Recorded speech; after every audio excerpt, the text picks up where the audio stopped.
محمد بن قاسم 17 برس کا تھا، 17 برس کا، جب اس نے ہندوستان کو فتح کیا۔ سوچیں ہمارا 17 برس کا بچہ کیا کر رہا ہے۔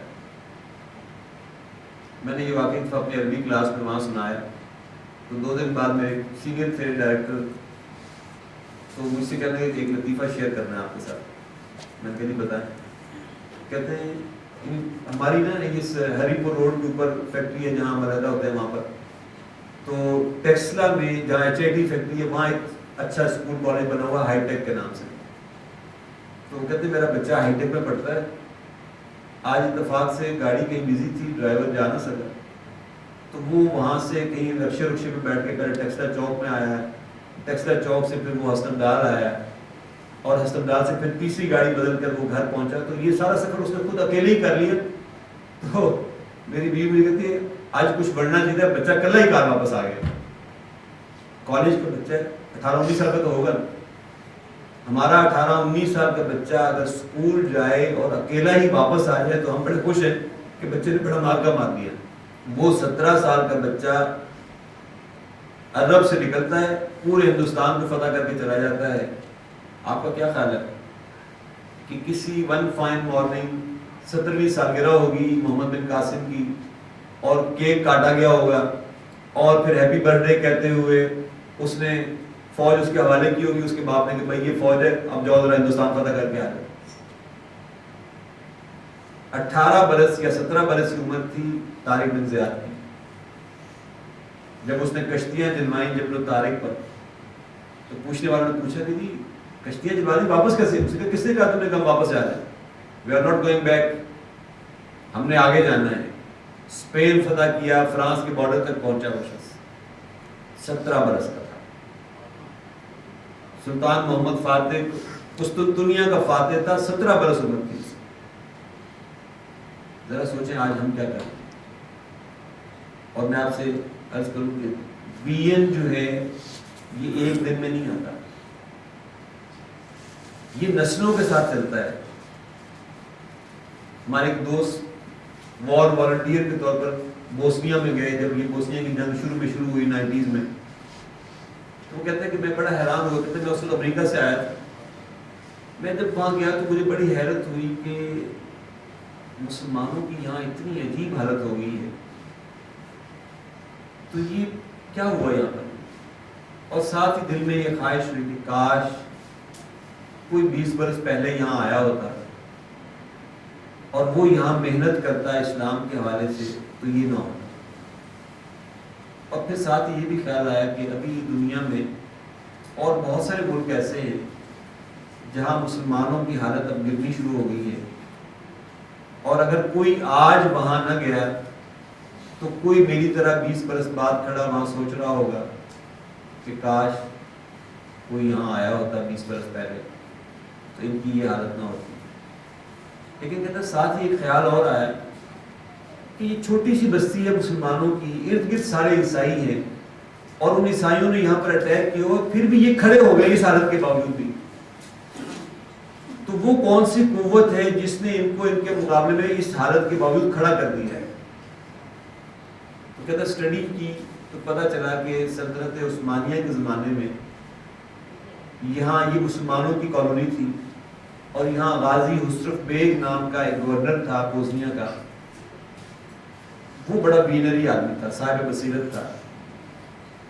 اس غازی حسرف بیگ کے دل میں یہ خیال آیا کہ خلافت کی گرفت جس دن بھی کمزور پڑتی جائے گی، بوسنیا کے مسلمانوں کو ارد گرد کی عیسائی آبادیاں کھا جائیں گی، لہذا یہاں کوئی ایسا کام کرنا چاہیے کہ حالات جیسے مرضی ہو جائیں، یہ لوگ اپنے عقیدے کے ساتھ، اپنی اس تھاٹ کے ساتھ انٹیکٹ رہیں۔ تو اس نے غازی حسرف بیگ مسجد مکتب کے نام سے ایک سکول بنا دی، جیسے یہ آپ کا بنا۔ اس دعا کے ساتھ یہ گفتگو سنا رہا ہوں آپ کو یہ واقعہ کہ اللہ کرے کہ یہاں سے بھی وہی سوچ جو ہے نا وہ جنم لے۔ تو کہتے ہیں اس نے انڈومنٹ قائم کی، زمین لی، انڈوف کی۔ یہ چندے لینے کا رواج پتہ نہیں کہاں سے شروع ہوا مسلمانوں کے، یعنی یہ اب چندہ بیسڈ امت بن کے رہ گئی ہے۔ اب کیونکہ زمین سے فصل آتی تھی جس کی بنیاد پر آہستہ آہستہ اس کی گروتھ ہوتی گئی، مدرسہ بنتا چلا گیا، اس کے اخراجات چلتے گئے. وہ کہتے ہیں کہ 2 سال کی تاریخ میں ہم نے یہ دیکھا پھر کہ اس مسجد مکتب سے جس سوچ نے جنم لیا تھا، جب بھی بوسنیا کے مسلمانوں پر کوئی مشکل وقت آیا تو جو لوگ کھڑے ہوئے، جو کمیونٹی کھڑی ہوئی، وہ اس غازی مصرف بیگ مسجد مکتب کی بڑی ہوئی. سو کہتا ہے کہ یہ جو آخری انویژن تھا جس میں پھر علی عزت بیگوویچ اور اس کے بچے کھڑے ہوئے، پتہ چلا کہ یہ علی عزت بیگوویچ اور اس کے بچے اسی اسکول پہ پڑھے ہوئے. ویژن، بصیرت اور تربیت یوں ٹریول کرتی ہے کہ یہ پھر نسلوں کے ساتھ چلتی ہے آگے. ہم نے اپنے دین کے ساتھ کیا کیا، ہم نے اپنی نسلوں کے ساتھ کیا کیا.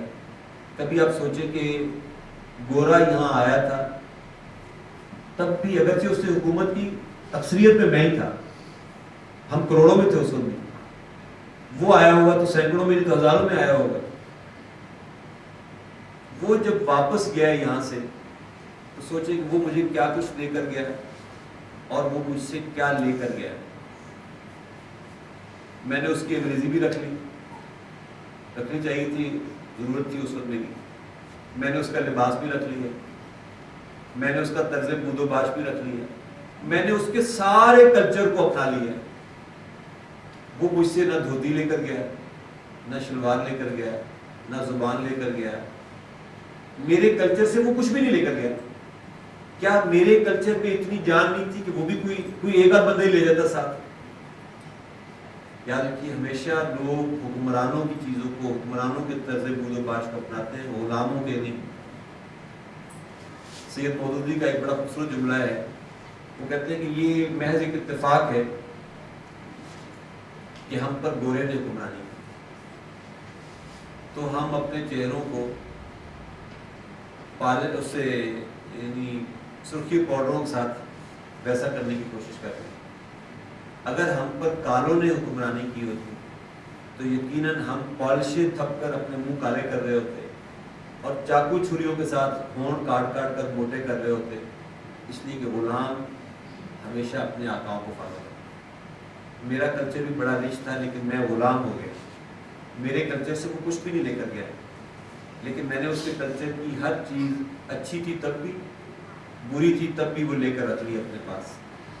لیکن غربا اپنے کلچر کے ساتھ کھڑے ہوتے، اپنی آئیڈینٹی کے ساتھ کھڑے ہوتے.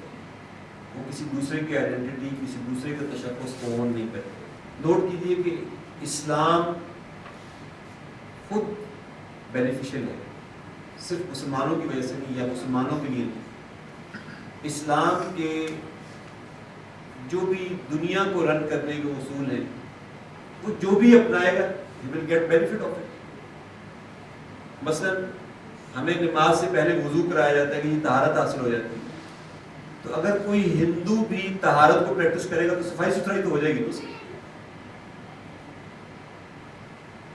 ہم جب یہاں آئے تھے ہندوستان میں تو لوگوں نے دیکھا تھا، میں نے شروع میں عرض کیا تھا نا کہ لوگ آنکھوں سے سنتے ہیں، کانوں سے نہیں.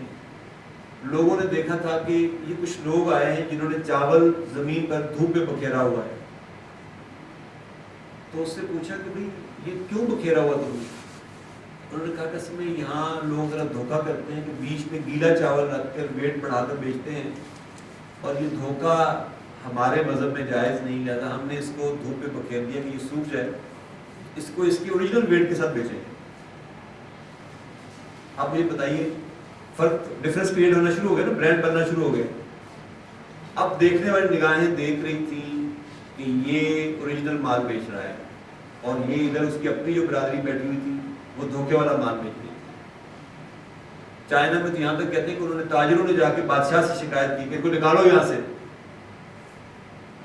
ہماری دکانیں بند ہونا شروع ہو گئی. تو بادشاہ نے پوچھا کہ اچھا یہ بتاؤ صحیح کون کر رہا ہے، تم یا وہ؟ صحیح تو وہ کر رہے ہیں.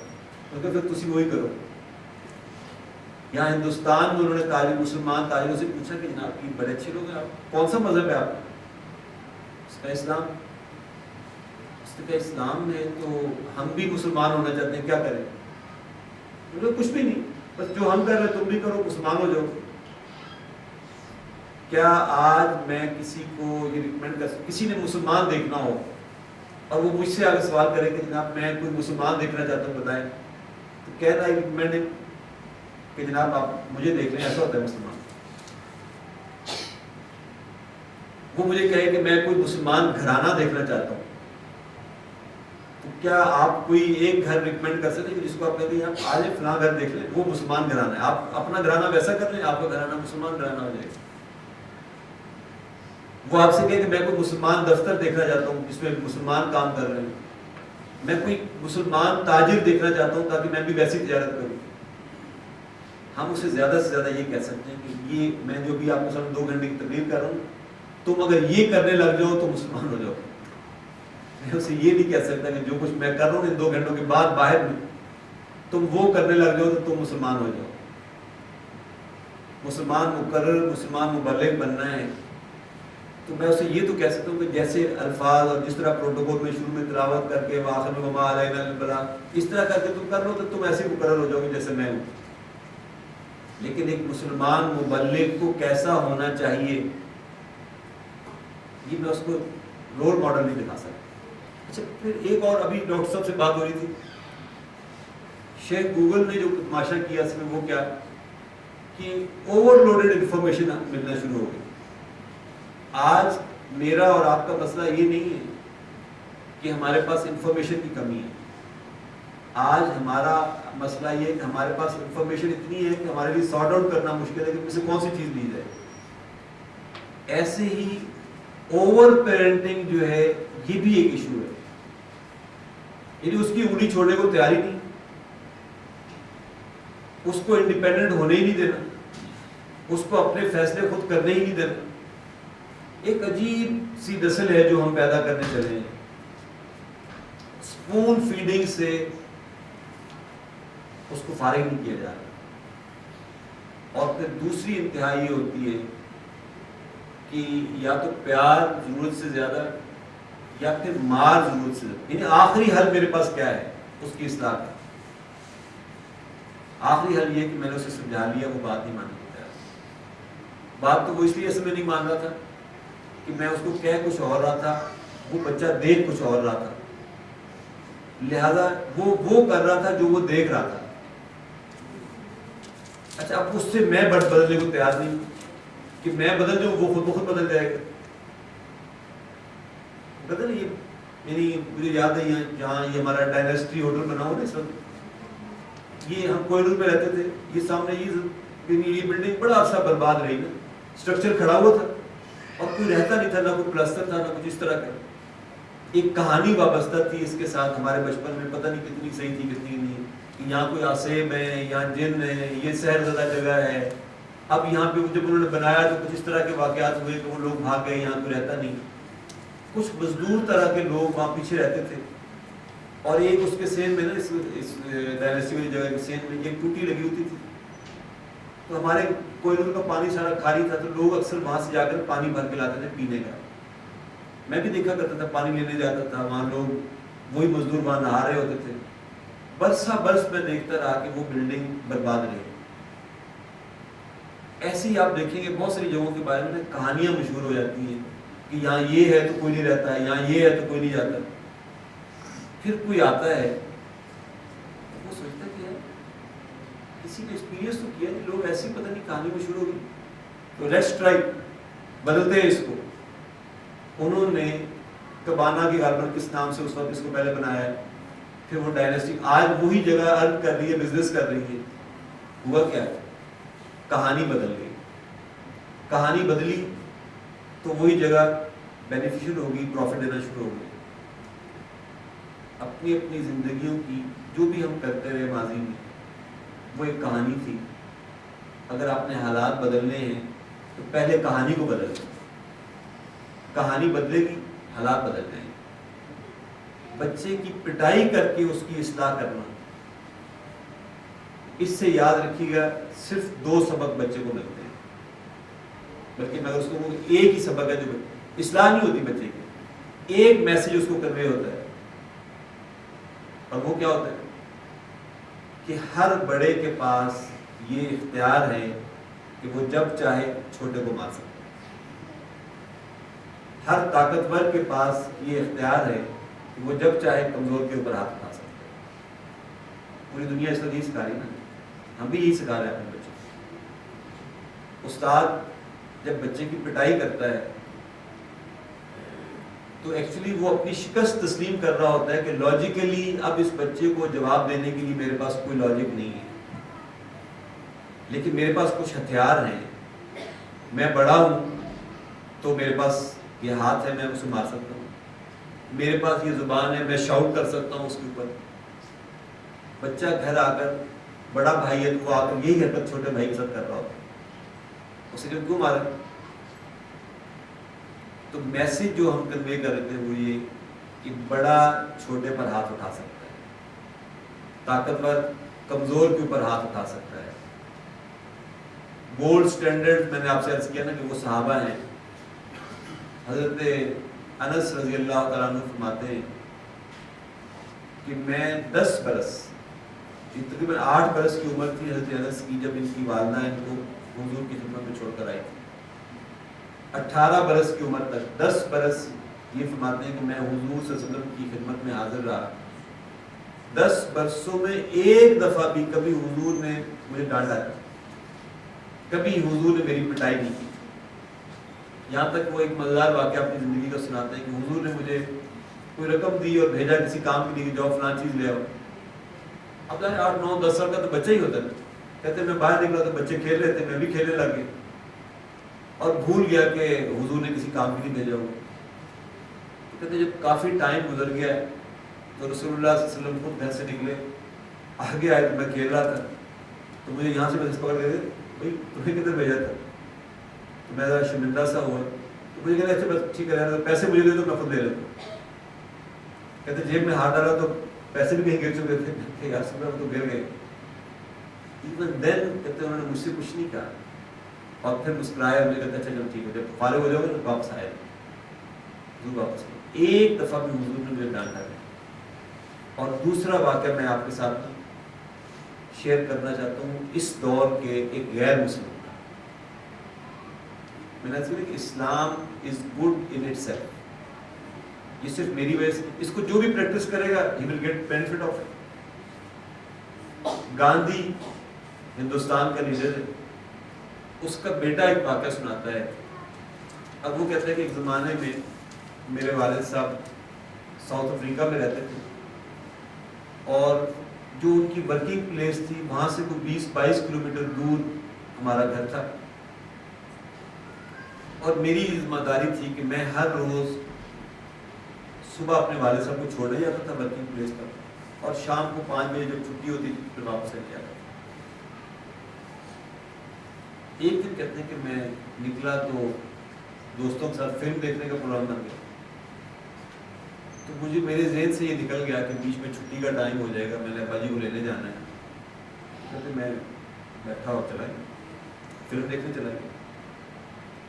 اتفاق ایسا ہوا کہ جب میں سینما ہال میں ان ہو رہا تھا تو گاندھی کے کسی دوست نے مجھے ان ہوتے ہوئے دیکھ لیا. اور بدقسمتی دوسرا اتفاق یہ ہوا کہ تھوڑی دیر بعد کسی کام کے سلسلے میں اس کی گاندھی سے ملاقات بھی ہو گئی, تو اس نے ذکر بھی کر دیا کہ وہ برخوردار تو میں نے دیکھا سینما ہال جا رہا تھا. تو کہتے جب میں نکلا شو ختم ہوا تو تقریباً 7 بج چکے تھے. اب میں بھاگم بھاگ پہنچا وہاں پر, تو گاندھی کہتا اپنے آفس کے باہر ٹہل رہا تھا. تو مجھے دیکھتے ساتھ مجھے کہنے لگا کہ برخوردار آج بڑی دیر کر دی. تو میں نے کہا کہ بھائی میں نکلا تو وقت پہ ہی تھا, گاڑی خراب ہو گئی تھی تو میرا ورک شاپ ہو گیا تھا. ہم بھی یہ کہتے ہیں. تو کہتے ہیں گاندھی نے میری طرف دیکھا اور میں نے کہا اچھا ہماری گاڑی خراب ہو گئی. فلاں صاحب مجھے ملے تھے, وہ تو کہہ رہے تھے کہ برخوردار شاید سینما جا رہا تھا, پتہ نہیں تم صحیح کہہ رہے ہو یا پتہ نہیں وہ صحیح کہہ رہا تھا.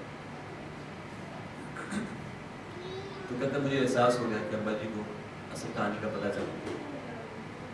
تو میں نے کہا کہ نہیں ابا جی آئی ایم سوری, وہ انکل آپ سے صحیح کہہ رہے تھے, میں معافی چاہتا ہوں, میں نے آپ کے ساتھ جھوٹ بول دیا. اس پر کہتے ہیں گاندھی نے مجھ سے کہا کہ نہیں بیٹا کوئی بات نہیں, یوں تو سلما جانا بھی بری بات ہے، لیکن یہ جو تم نے جھوٹ بولا ہے تو یہ لگتا ہے کہ میری تربیت میں کہیں کمی رہ گئی.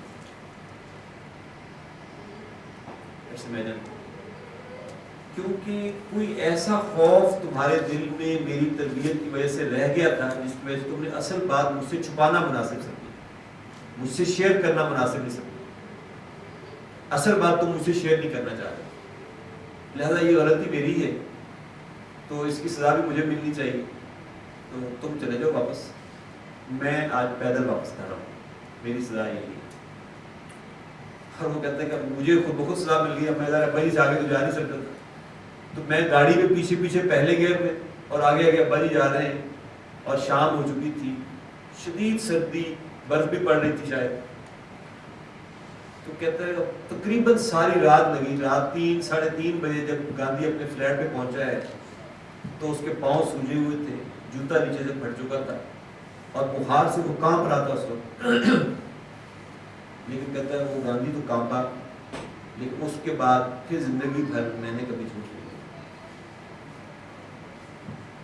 غلطی جس کی ہو وہ سزا بولتے ہیں نا، ہم بچوں کو سزا دے دیتے ہیں. اصل میں تربیت میں تو میری بھی کمی تھی کہ میں نے اس کو اس لیول پہ لایا ہی نہیں کہ جہاں وہ میرے ساتھ اپنی ہر بات شیئر کر رہے. جب بچہ آپ کے ساتھ جھوٹ بول رہا ہو تو سمجھ لیں کہ کوئی خوف آپ کی شخصیت کا ایسا ضرور ہے جس کی وجہ سے وہ آپ سے سچ بولنے سے کترا رہا ہے. تو یہ کمی اس کے اندر ہے، آپ کے اندر ہے. جو کمی میرے اندر ہے وہ مجھے پوری کرنی ہے. پھر اسی طریقے سے 2 باتیں آخری آپ سے شیئر کروں. ہم عام طور پر یہ آج کے دور کا محاورہ ہے کہ جی وہ کہتے ہیں میں اس کا باپ ہوں نہیں جی، یہ تو ہم تو دوست ہیں آپس میں. خدا کے لیے اپنے بچوں کے والدین بنے، دوست نہ بنے. دوست ان کے اور بہت سارے ہیں، والدین صرف آپ 2 ہی ہیں بس، اور کوئی نہیں ہے. والدین والا رول پلے کریں، دوستوں والے رول پلے کرنے والے مل جائیں گے.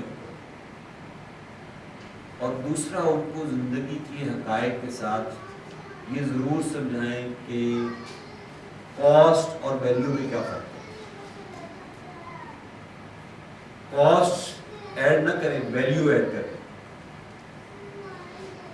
یہ ڈیسک بینچ ہم نے لیا، یہ اس پر قیمت لگی. ایک یہ کہ کبھی ڈاکٹر تو سبھی صاحب نے ٹائم از منی ہے، کسی نے وہ وقت لگا کر یہ خرید لیا، کسی نے اپنا وقت لگا کر مجھے تیار کر دیا. ویلیو کاسٹ کہاں ایڈ ہوئی، ویلیو کہاں ایڈ ہوئی؟ یہ تو ڈیپریشیٹ ہو جائے گا. 5 سال بعد اس کی وہ قیمت نہیں رہے گی جو آج اس کی قیمت ہے. لیکن جس پر آپ نے اپنا وقت لگایا تھا 4 سال 5 سال بعد وہ کہاں ہوگا؟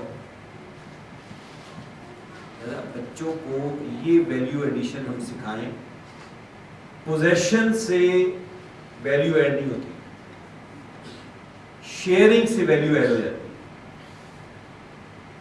آپ ایک چیز اپنے پاس رکھتے ہیں، الٹیمیٹلی اس کی ویلیو کم ہوئی. آپ ایک چیز مارکیٹ میں جا کے انویسٹ کر دیتے ہیں، ویلیو کس کی بڑھے گی؟ ویلیو اس کی بڑھے گی جس کو آپ انویسٹ کریں.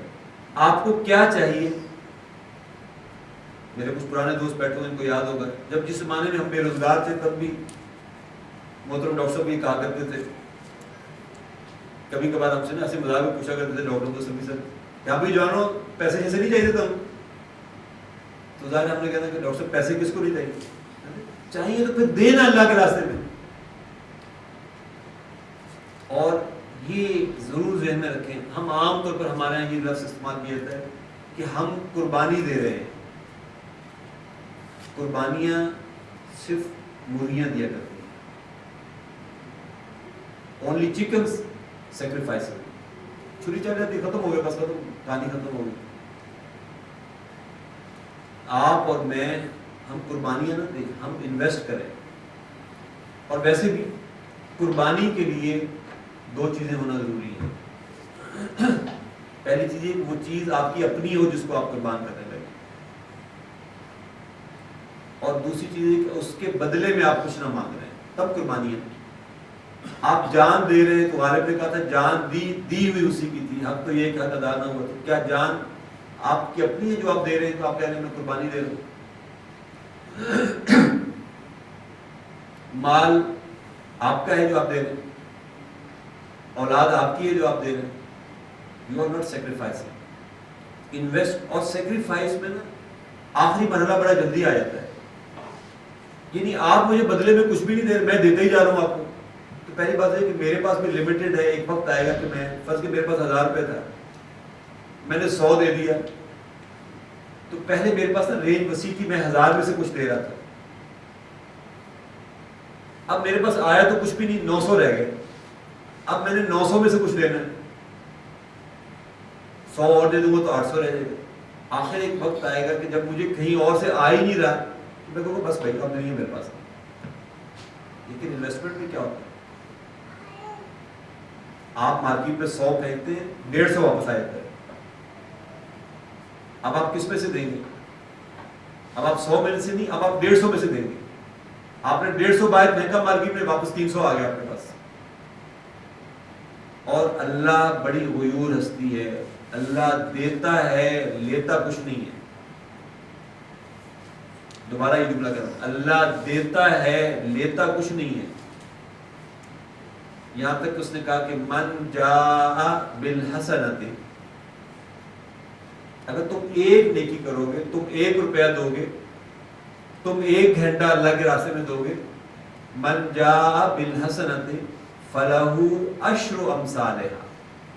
یہ سیکریفائس ہے یا انویسٹمنٹ ہے کہ آپ 1 دو، ہم بدلے میں تمہیں 10 دیں گے. تو اس میں اینڈ نہیں ہے نا کوئی بھی، یہ تو سرکل پھیلتا ہے، اور یہ کم سے کم ہے، یہ بیسٹ نہیں ہے. تم نے 1 دیا، اللہ نے تمہیں 10 دے دیے. اب تم 10 میں سے کچھ دو گے، اگلی دفعہ 10 گنا اس کو اور مل جائے گا. تو ذرا دیکھیں آپ کی رینج کہاں جا رہی ہے. اور الٹیمیٹ کیا ہے؟ وہ بھی الٹیمیٹ نہیں ہے، لیکن چلیں اس کی نسبت وہ الٹیمیٹ ہے کہ آپ نے 1 دانہ بویا، اس کو 7 بالیاں لگی، ہر بالی کو 1 سٹہ لگا، ہر سٹے میں 100 دانے لگے. اگر ہم کرنسی کی شکل میں بات کریں تو گویا 1 روپیہ آپ نے بویا تھا، کتنے نکلے؟ 700. یہ سیکریفائس ہے، تو ایسا سیکریفائس سکھائیں ہمیں بھی. یہ انویسٹمنٹ ہے، اپنے بچوں کو انویسٹ کرنا سکھائیں، سیکریفائس کرنا نہیں، انویسٹ کرنا سکھائیں. دیتے چلے جائیں گے، آتا چلا جائے گا. اور آپ بیسٹ دیں گے تو بیسٹ آئے گا، ورسٹ دیں گے تو ورسٹ واپس آ جائے گا. ہمارے ایک دوست بینکر تھے، ایک دفعہ کسی مسجد کے لیے کچھ پیسے چاہیے تھے. میں نے ان سے کہا کہ کچھ پیسے دے سکتے. انہوں نے جیب سے نا اپنی یاد 5 یا 10 ہزار کے بالکل نئے نوٹ نکال کر دیے. تو ساتھ ہی ہنس کے مجھے کہنے لگے کہ میری جیب میں نا کچھ پرانے نوٹ بھی پڑے ہوئے ہیں، لیکن میں اللہ تعالیٰ کو جب بھی دیتا ہوں نا نئے نوٹ دیتا ہوں. اور عورتوں کو یہ سمجھانا ذرا مشکل ہے، تو میں نے اپنی بیوی کو ایک دفعہ سمجھایا کہ دیکھو 2 باتیں جو میں نے زندگی کے مطالعے سے سیکھی ہیں وہ میں تمہارے ساتھ شیئر کرنا چاہتا ہوں. ایک تو یہ کہ اللہ کو کبھی اترن نہ دینا، پرانی چیز نہ. ہاں تم نے چیز گھر سے نکالی، نکال دو، کسی غریب کو دینی ہے دے دو، لیکن اس کو اللہ واسطے کر کے نہ دینا. اس لیے کہ اللہ کہتا ہے کہ میں 10 گنا اور 700 گنا تک دوں گا. تو میں جس شرٹ سے آج بیزار ہوں 1 پہننے سے، وہ تم نے اللہ واسطے کی دے دی.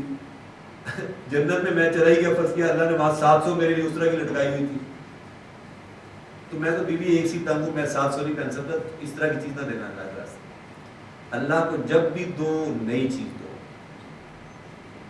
اور دوسرا کہتے ہیں کہ میں نے یہ دیکھا کہ اللہ غریب کے گھر میں ہے، تو میں نے اس سے کہا کہ جب بھی دو اس کے گھر جا کر، اس لیے وہ تم سے تمہارے گھر آ کر لے گا نا، اس کا مسئلہ حل ہو جائے گا. تمہیں اللہ نہیں ملا، اللہ ملے گا وہاں جہاں وہ ہے. لہذا اس پر احسان نہ کرو، اپنے اوپر کرو احسان. چلی جایا کرو وہاں جا کر اس کو دے دیا کرو. اس کے بعد سے نا ہمارے گھر میں یہ رواج ہے کہ جس تھان سے میرے لیے سوٹ کا کپڑا پھٹتا ہے وہاں سے 1 نہیں 2 سوٹ پھٹتے ہیں. جس ٹیلر سے میرا سوٹ سلتا ہے وہیں سے وہ دوسرا سوٹ بھی سلتا ہے. بس فرق اتنا ہوتا ہے کہ ان میں سے ایک میں پہن لیتا ہوں، ایک کسی اور کے پاس چلا جاتا ہے۔ اور یہ حکایت آپ سب نے سن رکھی ہے، آخری حکایت سناؤں آپ کو، باتیں کلیئر ہو جائیں گی۔ وہ کہتے ہیں کہ ایک بزرگ فقیر تھا، کوئی کہتا بھوک لگی، دل چاہا کہ سیب کھاؤں، ریڈی والے کے پاس گیا اور اس سے کہا کہ اللہ کے نام پر ایک سیب دے سکتے ہو؟ تو اس نے ایک گلا سڑا سا سیب نکالا اور وہ اس فقیر کو دے دیا۔ اس نے تھیلے میں ڈالا، چلا گیا۔ اگلے دن اس کے پاس کچھ پیسے تھے، وہ پیسے لے کر وہ آیا، اسی ریڈی والے سے اس نے کہا کہ یہ پیسے لے لو، اچھا سا سیب نکال۔ اس نے پیسے لیے اور بہترین سیب نکال کر اس کو دے دیا۔ اس نے وہ پچھلے رات کا بھی رکھا ہوا تھا پاس میں، اسی ریڈی کے سامنے کھڑے ہو کر اس نے تھیلے سے وہ سیب بھی نکالا۔ اب ایک ہاتھ میں وہ گلا سڑا سیب تھا اس کا، ایک ہاتھ میں اس کا بیسٹ سیب تھا، اور وہ آسمان کی طرف دیکھ کر کہنے لگا کہ یا اللہ دیکھ، یہ وہ ہے جو اس نے تجھے دیا ہے، اور دیکھ یہ وہ ہے جو اس نے مجھے دیا ہے۔ تجھے اس نے کیا دیا، مجھے کیا دے رہا ہے؟ یہ حکایتیں ہم سمجھتے ہیں صرف ان کے لیے ہیں۔ میں سوچتا ہوں کہ اگر فرض کریں اللہ تعالیٰ پرسونیفائی کر دے میرے وقت کو، اور میرا وقت 2 سیبوں کی شکل اختیار کر لے، اور پھر مجھے دکھایا جائے کہ دیکھو یہ وہ باطل معاشرہ اور باطل نظام تھا، تم اس کی خدمت کر رہے تھے، سرو کر رہے تھے، اس کو تم نے دیا یہ والا بیسٹ سیب، اپنی زندگی کا بیسٹ ٹائم تم اس کو دے گئے، اور جو تھکا ہارا، یہ بڑا آسان ہے نا، میں بھی کہہ دوں گا وما علینا الا البلاغ، آخر میں بس میرے ذمہ پہنچانا تھا۔ تم کون سا ٹائم کس کو دے رہے ہو؟ تم اپنا بیسٹ کہاں لگا رہے ہو؟ بیسٹ ٹائم کہیں اور لگ رہا ہے، اور جو تھکا ہوا ٹائم ہے وہ کہیں اور لگ رہا ہے۔ اگر یہ دونوں سیب بن کر آ جائیں تو ذرا دیکھیے کہ بیسٹ سیب کس کی طرف جا رہا ہوگا، اور وہ بدترین اور ورسٹ سیب کس کی طرف جا رہا ہوگا۔ یہ اولاد اللہ کی نعمت ہے، میرے پاس امانت ہے۔ اس امانت کے اندر وہ امانت والا تصور انکلکیٹ کرنا کہ یہ اپنے رب کو پہچانے اور اس کی بندگی میں اپنی زندگی گزارے، اس کی غلامی میں اپنی زندگی گزارے۔ اگر ہم یہ کر پائے تو فوت مت ہوگی۔ اگر ہم نے یہ نہ کیا اور ہم نے اس کو دنیا فتح کرنے کے تو سارے کچھ سکھا دیے، لیکن جنت میں قدم رکھنے کا پہلا سٹیپ بھی ہم نے اس کو نہیں بتایا تھا، تو سمجھے گھاٹے کا سودا ہے۔ میں اس کے لیے پلس میں نے مٹا دی، میں نے اس کی فیلئر کا اسکرپچر لکھنا، میں لکھتا تو اس فیلئر کا اسکرپچر رہا، لیکن میں امید یہ رکھتا رہا کہ یہ شاید ادھر چلا جائے گا۔ گندم بو گے تو گندم کاٹو گے، گیہوں بو گے تو گیہوں کاٹو گے۔ فصل نفرت کی بیج نفرت کا بیج کر محبت کی فصل نہیں کاٹی جا سکتی۔ زندگی فرعون سی گزار کر موسیٰ سے انجام سے دو چار نہیں ہوا جا سکتا۔ موسیٰ سا انجام چاہیے، زندگی موسیٰ کی طرز پر گزارنی پڑے گی، جبکہ خواہش ہماری یہ ہے کہ زندگی فرعون سی گزرے لیکن انجام موسیٰ سا مل جائے۔ یہ ممکن نہیں ہے۔ اللہ تعالیٰ ہم سب کو شعوری والدین بننے کی توفیق عطا فرمائے، اور اپنے بچے کو سورہ لقمان کے اس رکوع کی روشنی میں جیسے پروان چڑھانا چاہیے ویسا پروان چڑھانے کی توفیق عطا فرمائے۔ اور یہ کہ بچے بڑے ہو گئے یا چھوٹے ہو گئے، اٹ ڈزنٹ میٹر، آج سے شعوری طور پر توبہ کر کے شعوری والدین بننے، اور ان کے سامنے اپنی زندگی کی ناکامی کو رکھ کر دوبارہ سے اب ان کے ساتھ ایشوز ڈسکس کرتے ہوئے سیدھا ہونے کی کوشش کر دی جائے، تو انشاءاللہ یہ کہانی توبہ کے رستے اور اصلاح کے رستے ابھی بھی کھلے ہیں۔ اللہ تعالیٰ ہم سب کو اپنی اور اپنے بچوں کی اصلاح کی اور صحیح تربیت کی توفیق عطا فرمائے۔ اقول قولی ھذا استغفر اللہ لی ولکم ولسائر المسلمین والمسلمات۔ بہت شکریہ آپ سب کا۔